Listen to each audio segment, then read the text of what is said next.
Hi everyone, and welcome to a demo of LYNX Whiteboard, Clevertouch's very own presentation and whiteboarding software. Why choose LYNX Whiteboard? Well, it's a cross-platform app, so when you purchase Clevertouch screens, you can install LYNX Whiteboard for free on all of your Apple and Android phones and tablets and MacBooks and Chromebooks and Amazon Fire tablets even, and it comes so you can put it on your laptops, PCs, and there's an app in the screens that we sell ourselves. So you can open it up and use it at the front of the class, and of course the students can have it on all of their devices too. Now the really good news is that wherever you have installed LYNX Whiteboard, you can link up your cloud drive. So whether it's Google Drive, OneDrive or Dropbox, you can link those to the account, and that means you can then access all of your historical files and open those up directly in the screen as well. So if you're a Google user, you can open up your Google Docs, Google Slides. They will open up in a PDF style format. The same for PowerPoint and Word. They all open in this PDF format, meaning that you can't edit or change the images and text, but you can certainly use our tools to write on top, as I've been doing with the laser pen here. Or I might decide that instead I would like to have a highlighter pen. I just pick a colour, and it's multi-point touch, so you can be up here annotating, and again I can choose a pen and the thickness of that pen and start writing my notes directly onto that content that I've opened up within LYNX Whiteboard. However, you can also use LYNX to create new presentations, as we'll see. There is a range of single sign-on solutions for LYNX Whiteboard as well, as you can see on this page here. But let's have a look at what else we can do in LYNX. So yes, we can use it just as a whiteboard. So on this page here, you can see that I've set up the page so that I've got a document here on the right that I can annotate on, and we can make notes and wonder about some of the language within it. And on the other side, I have got some lines where I can be making my notes again, or a grid where I could be doing some maths work and things like that. Let's work out if we've got enough soldiers for the battle, etc. Now those grids and lines can be put on an infinity canvas page or just into sections, as I've done here. Also, we can split screen within LYNX. So you can see here I've got two versions of LYNX side by side, so I could be differentiating two different types of work, or I could have two groups of children working at the screen at the same time with all the tools accessible to them, or I could be doing as I'm doing here, where I'm going through my presentation on the left and making notes on the right. Also with the infinity canvas, we can move around the screen however we wish. We can deploy things like a spotlight or a curtain so that we can hide and reveal things as and when we wish as well. But we can also make things that are a lot more interactive. Helping us do that are the media search that you see in the top left there, so that I can be finding images and GIFs whenever I need them, and that will also include YouTube videos. And we can make things that are really fun. So we've got some hide and reveal covers here, and we've got some replicators, so I can bring those onto the page.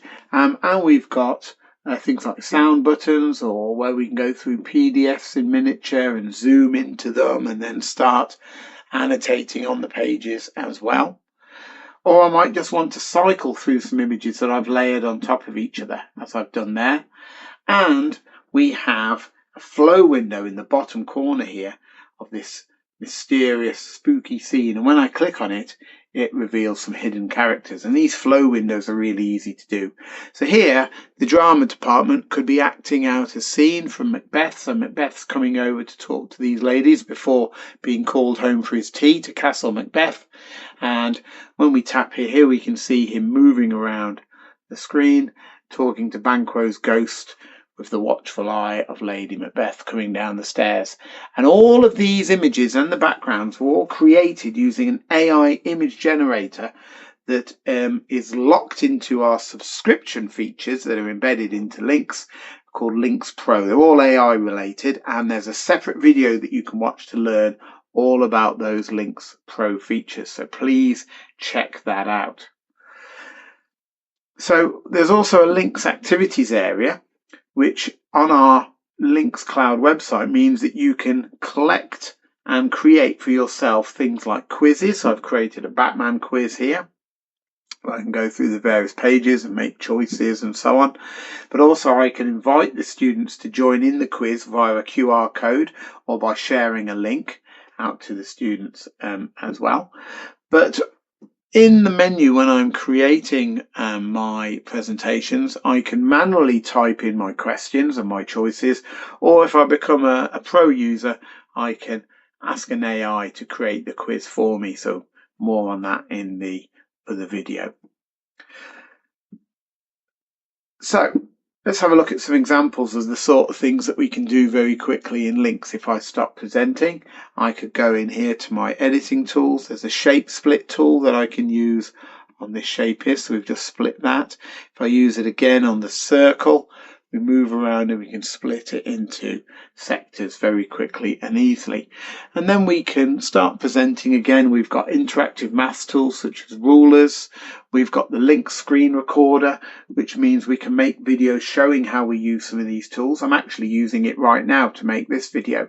So this is showing us how the ruler tool works.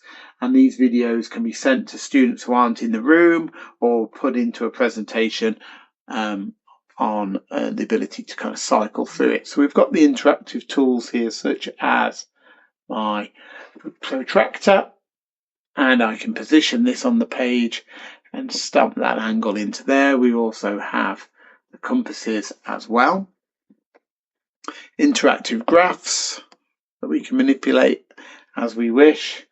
And things like this, where we're hiding, revealing key text or asking the students to come up and position it on the correct page. And so for languages and things like that, we can make word cards. Whatever the subject is, you can enhance it in some way using LYNX. So in science, we've got images we can peel away and we can peer into the layer below. So all of these things where we're cycling through or revealing things in stages is easy to do. The media search is what helps us create these great images so that we can be researching and putting the characters into place as we go. And the videos, of course, you won't hear the sound, but the videos will play directly within LYNX without any advert. I'll just close that down there for now. So whatever you're doing in LYNX, you can enhance it quite a lot, quite easily, by creating really fun activities such as this here. And finally, you'll see that we're also able, on my final slide, to make interactive documents. So I might click here to start looking at the Greek gods. Do I not recognize any? Well, here's a PowerPoint in a PDF format, 24 pages. But let's see, who do we want to research next? Let's go and read about Hades, and it reveals some text about him. So these non-linear kind of documents are easy to create, either teachers or students. So I hope you'll check LYNX Whiteboard out. Thank you.